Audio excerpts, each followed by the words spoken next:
আমরা হালিম বানাবো। হালিমের জন্য আগে ডাল টালগুলো সব একসাথে করে নিই। মিশিয়ে দিলে গম,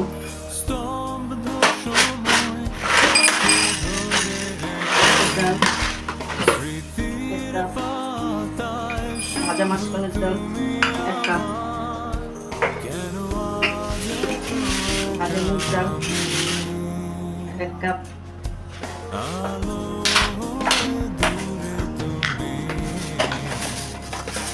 পোলাওয়ের চাল 1 কাপ,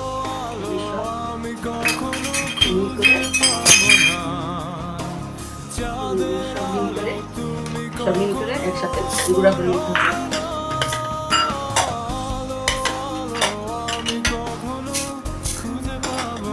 সব একসাথে গুঁড়া করে নিতে হবে। মেপে 2 কাপ,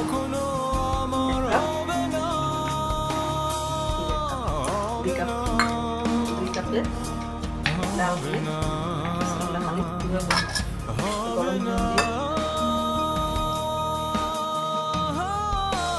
দিয়ে ভিজিয়ে রাখতে হবে। এই রান্না হওয়ার আগ পর্যন্ত এটা রান্না হওয়ার আগ পর্যন্ত মাংসটা রান্না হওয়ার পর্যন্ত এটা ভিজিয়ে রেখে মাংসের সাথে মিশিয়ে